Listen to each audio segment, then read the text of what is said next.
Hello, everybody, and welcome to the show. I'm so happy to have my dear friend, Lafern Batie, here with me today. But Lafern is way more than just my friend. She is the CEO of the Batie Group. She is a leadership consultant, a business strategist, a keynote speaker, a corporate trainer. And today we are going to talk about diversity, equity, and inclusion. And training is needed. So I'm really happy that you're here today. We did not plan this beautifully color coordinated event we are having together, but I just think it's because we've been friends so long. So welcome to the show, Lafern. Oh, thank you so much, Sharon. I'm thrilled to be here with you. Good to see you. Always good to see you. So, will you give us just a little background? I mean, I know that there is a critical need for organizations to create a diverse and inclusive culture where everyone can thrive. I know Right. this. I talk about it with clients of mine. And I do think that there has been less of a necessity to have this training until maybe 2020 hit. But I still think that if you are a leader in any organization and you are not including this type of sensitivity training, um, you will not have a thriving company. Just my opinion. LaFern, what do you have to say to that?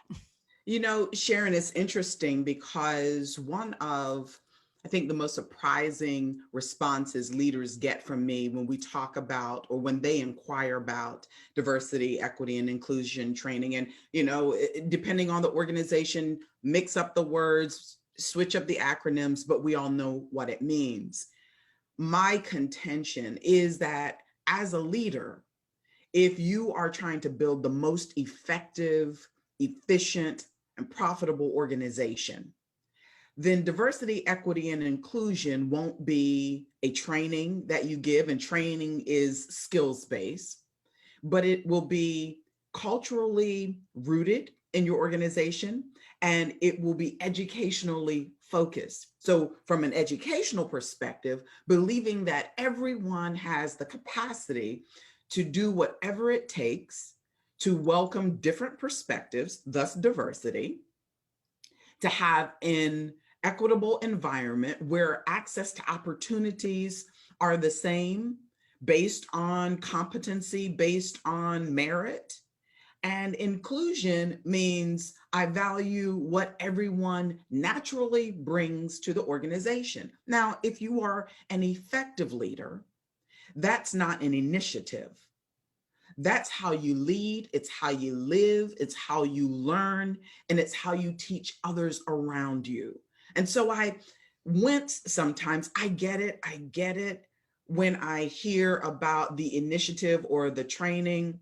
And I'm like, well, what about the mindset? What about the practices? What about beliefs? What about behaviors? Because that's where you really begin to see organizations make significant shifts. So the example I give is, do you have marketing training for specific areas, or is marketing critical to the business?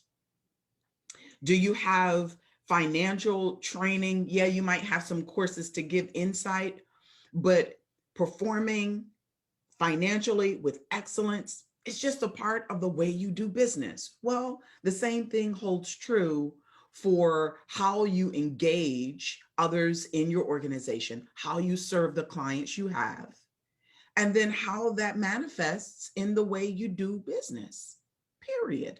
And so when I look at it, it's a mindset.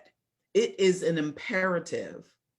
And there are a lot of things, and we'll talk about even I really shudder when I think about how people even use the word diversity. I believe in having open, candid conversations where we talk about what we want to talk about. If you mean Black people or African American, say it.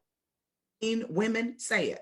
If you mean the Latinx community, say it.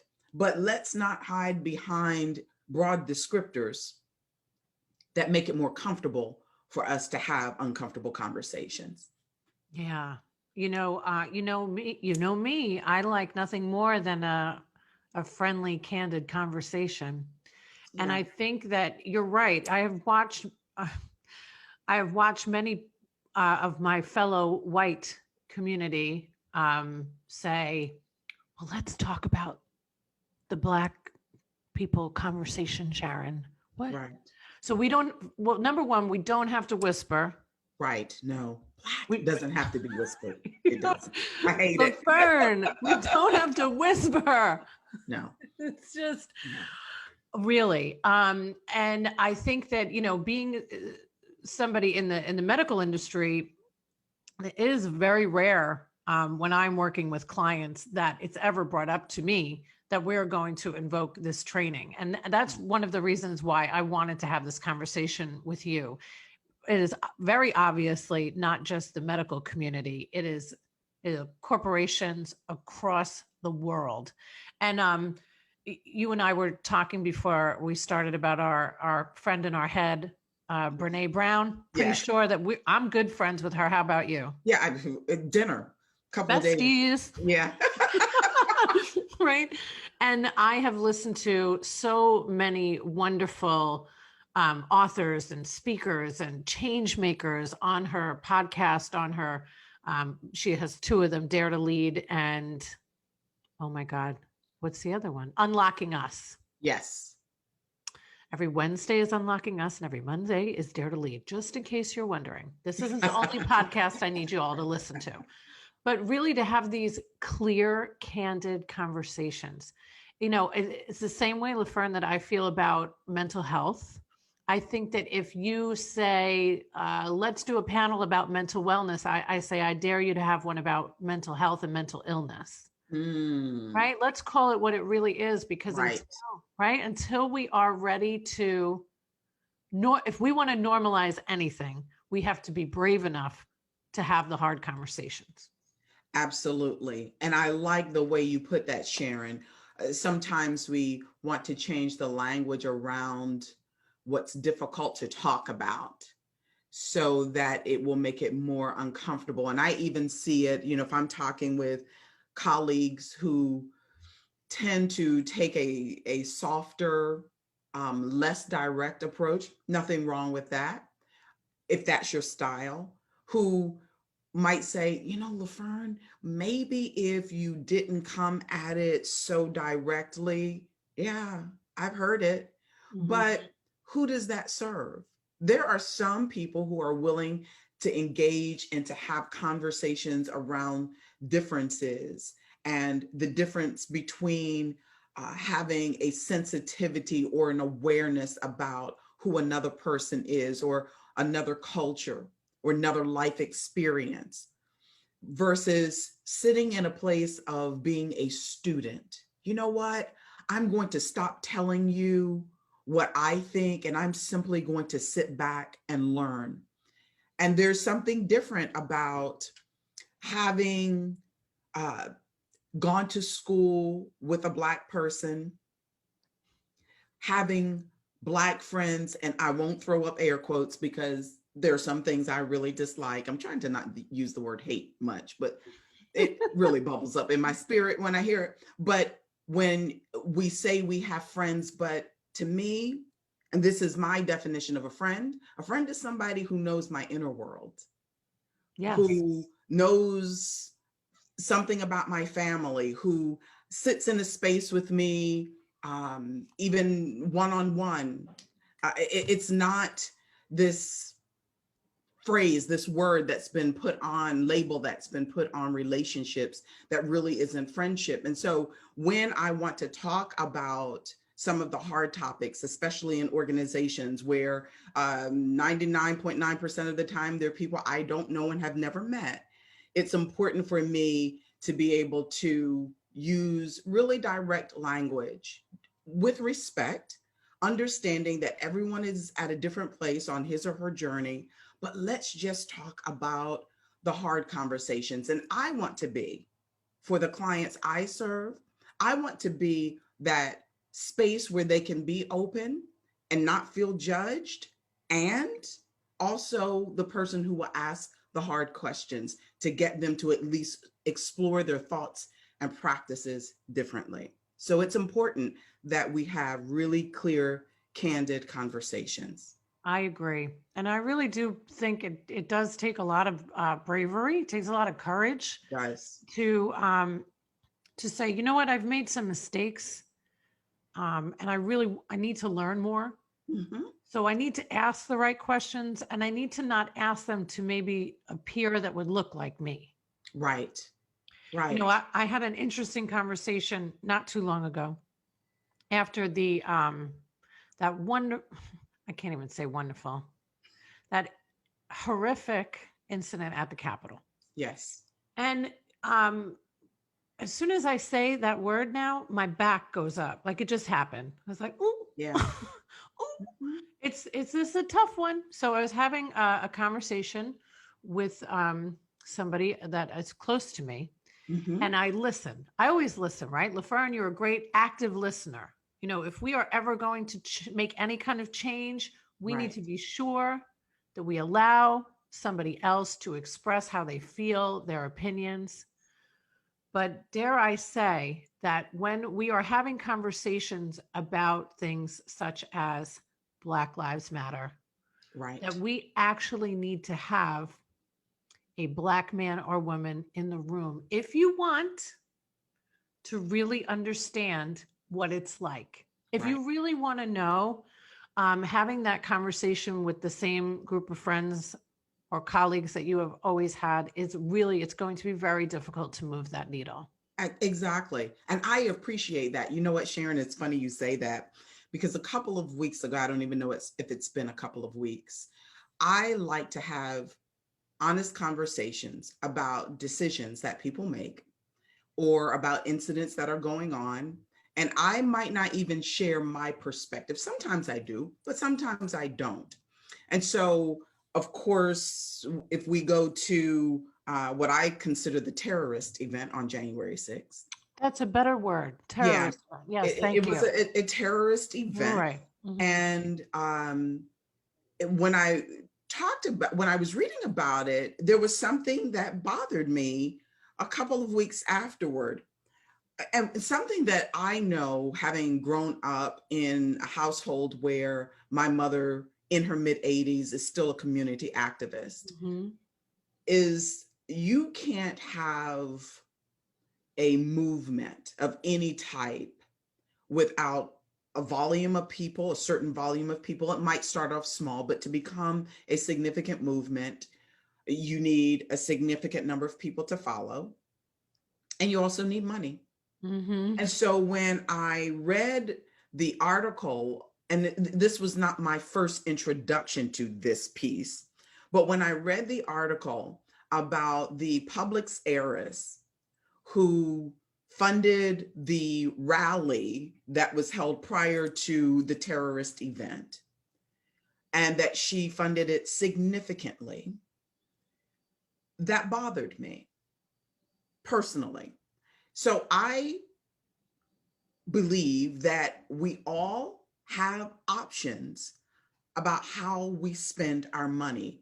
Economics run this world. Yes, they do. Economics run the world. And Mhm. so I can have an opinion, and disruptive economics change the world. Yes. And so when I saw it and I thought, okay, look, it is the closest market to me. It is a place where I have colleagues who are employed. I understand it. And people need to understand how they spend their money. I doubt that any person would reasonably expect that if I were Jewish, putting my money into something that directly affected my oppression via a Nazi, no one would question whether or not that made sense. They would say, that's ridiculous. Why would you fund your oppression? And Right. so from many people's perspectives, that's how they view it. And so I understand, I know the company put out a statement and said she's not an employee here. She's not involved in day-to-day operations. I get it, but let's rewind to Chick-fil-A. When the founder, CEO made a statement of his own opinion, Mm-hmm. there was an uprising behind what Chick-fil-A represented because he is a face of Chick-fil-A and benefits significantly from how the company profits. So when I talk with leaders, I often say, be mindful of how your personal preferences, whether they show up in what you profess or what you practice, be mindful of the choice, the free choice you have to make, and the real consequences that those choices have.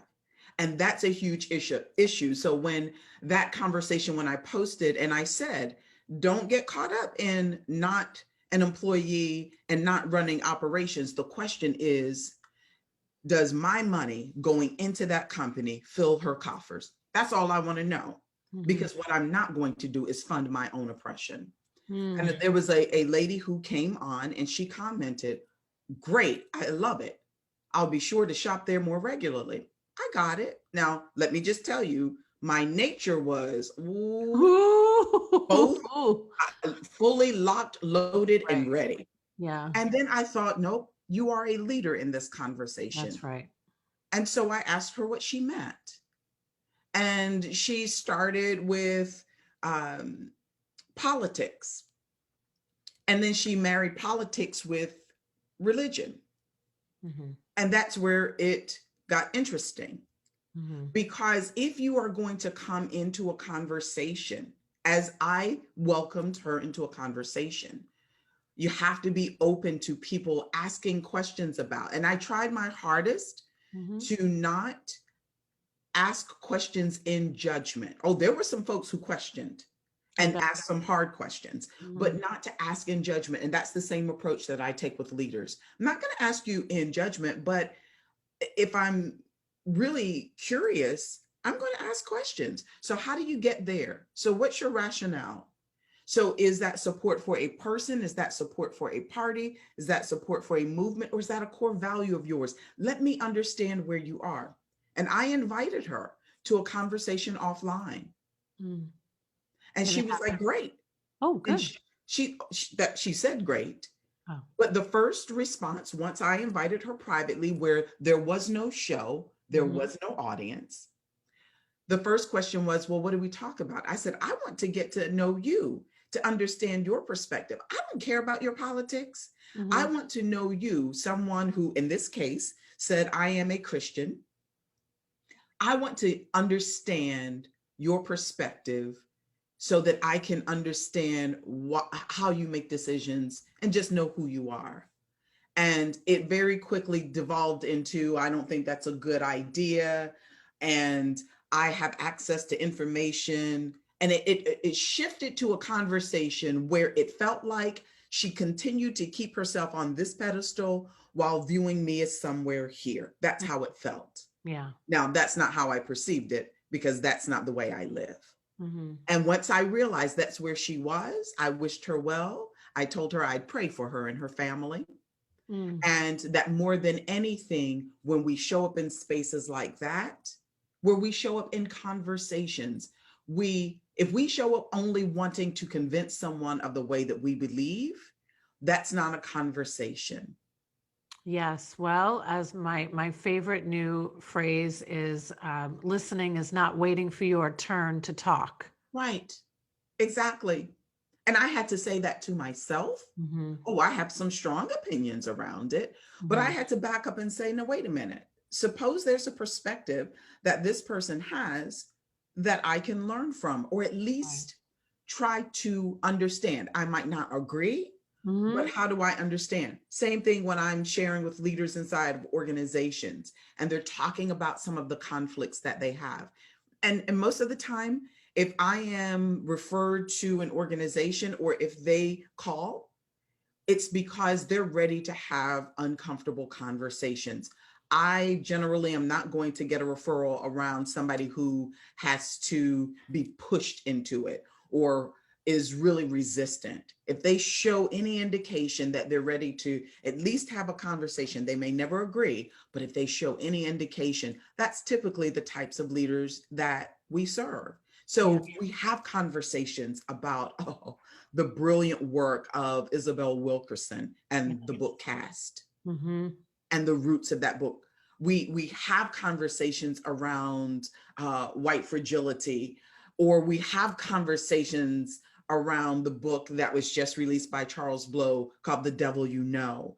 And we have conversations about why people in organizations, your team members, your employees, your co-leaders, your customers respond in a certain way when something happens that sparks controversy and conflict, or when the terrorist event happens, and what you as a leader might want to talk about inside of your organizations to reassure those who work with you and those you serve as customers that this is a safe environment, that we value you, we value your opinion. And regardless of what's going on there, that's not who we are here. Sometimes that's all it takes, is to have that kind of statement, to have that kind of conversation. Well, yeah. I mean, I keep hearing repeatedly in my mind this, there is violence in the silence. And I really do Yeah, believe that there needs to be a safe space, as you mentioned, for these types of conversations to happen. Because what I fear the most is that they're not happening, right. that it only happens when something bad happens. It only happens after a terrorist attack, that it doesn't continue, that, we've had enough, Right. right? Yeah, We can't have enough of something that there's still so much work to be done. There's still right. so much educating that needs to happen in our own, even if you have a small business to a large business, these conversations need to happen. You can relate it to our personal lives, the Yeah, things that we allow to, that we push down, that we don't speak about. It becomes a sickness, and we've been able to watch years and years of oppression and injustice, of people pushing all of these feelings and thoughts down, just erupt. And now, that things are beginning to settle a little, we can't stop having these conversations. right. And they're they are simmering. Yes. They appear to be settling, but they're simmering. And we know what happens with the simmer when it comes to a raging boil. I go back to the book Cast, which I believe should be required reading for everyone, at least in this country. Mm. It is, it's compelling. It's Isabel Wilkerson does an amazing job laying out history, research, facts, insights. It is probably a book that I've listened to on audio twice and I've read once. Mm-hmm. And there's a piece of that book that stands out to me.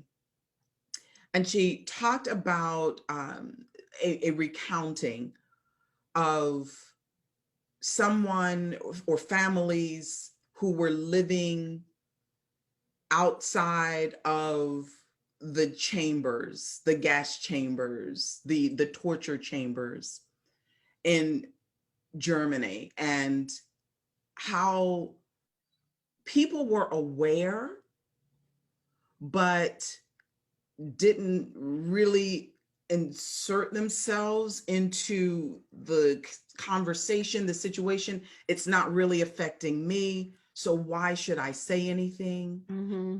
All the time pulling their children in when the ashes were raining down in their communities. Imagine that. Mm-mm. Imagine that my children are playing outside and I am bringing them in because the ashes are raining in our community, and I know what the ashes are. Mm-hmm. Yeah. To me, that visual will never die for me, but neither will 8 minutes and 46 seconds of a man's knee on the neck of another human being while he died. Yeah. I can't watch that video. But in organizations where we're not having conversations, we act like organizations are immune from what's going on in the rest of the world. Well, the organization might be a separate legal entity, but humans run the organization. Humans work in the organizations, and humans are impacted by what's happening, maybe not in the streets, but maybe in the hallways of the company. When I go into an organization, one of the first things I do when I get an invitation for conversation is I go online and I want to look at the leadership. Mm-hmm. Yep. And Who is sometimes it's really Lord? clear why there's a problem. Yeah, there's a problem. Yes. It's really clear why you make a statement and everybody around the boardroom table, virtual or physical, nods in agreement because they come from a different life experience than the bulk of the people or a significant percentage of the people who are working in the organization. So there is a lot to be said for opening yourself up, whether it's one-on-one or in groups and organizations, but opening up your mind to other perspectives, to having other conversations. And it's important when you look at differences, the representation of life experiences, education, family dynamics, ethnic groups. We often use the term race. Race is a construct. It's a social construct, and something that I think Isabel Wilkerson. She's not the first to do it, but there are lots of researchers who've talked about why it's important to have race viewed as this reality that segments us, Mm-hmm. because it helps pit them versus us. But when you look at different ethnic groups and even within ethnic groups, different cultural experiences, why different mindsets, different thoughts, different age groups. I love being around young leaders. I love listening to what they think about differently. And I love listening to my wise elders. So having those differences, having a place where we all have an opportunity to contribute and to thrive, but also including others in conversations. And it's a reason why I hesitate anytime I hear a leader say that person is not a good fit. Hmm. I understand fundamentally what that might represent, but sometimes when we're looking for fit, we're looking for likeness. Mm-hmm. We're looking for homogeneity. Yeah. And those are the kinds of conversations that we have. I have discussions where I say to leaders, you use the word, I want to make sure I understand what that means. Right. And they've never been asked that question before, not out of judgment, but out of understanding. Yeah, we have to ask these questions if we're going to learn from each other. It's the truth, and as tumultuous as this time in our world has been, I'm grateful for it. Yeah. I'm grateful to be able to have these conversations before it's too late, to continue to bring in other opinions, to bring I don't even, I would never want a world that looked the same as me or thought the same as me. And I attribute not only my own thought process on how I was raised with, immigrant parents. Um, I attribute a lot of it to my own um, addiction that I went through. And when I see a homeless person today, I can see myself in them. Right. When you start to think about what somebody else must be going through, that, everybody, that's called empathy. Right. And we can't have empathy for anybody if we're not hearing about what's going on inside of somebody that doesn't look like us, right? And if Seems so we simple, are LaFern. subjugating their experience to ours, Right. so your experience is not like mine, thus is less than mine, Right. less valuable than mine. What we see showing up in organizations begins in homes. Mm-hmm. Yes, it does. And it's our behaviors, our perspectives are learned, and we have the capacity to change what was normalized and potentially dysfunctional in our upbringing. Yeah, we do. We have a great opportunity to make some change. We do. We really do. Every one of us. Every one of us, we all have a responsibility. So I hope that if you are looking to be a better leader today, that you will look into bringing LaFern into your organization to provide these trainings, to provide these conversations, to have a keynote speaker that is well versed and well researched and has been a leader in my eyes for a long time. And I'm grateful to be able to call you my friend. And I thank you so much for being with me today. Oh, Sharon, it is my sincere honor and pleasure. Thank you so much. And you know, we look good in red. Just saying. Well, if we don't think we do, no one else will. That's right.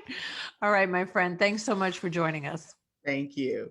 So don't forget, if you mention that you have seen the show or listened to the podcast, Thai Technology, 3 months for free.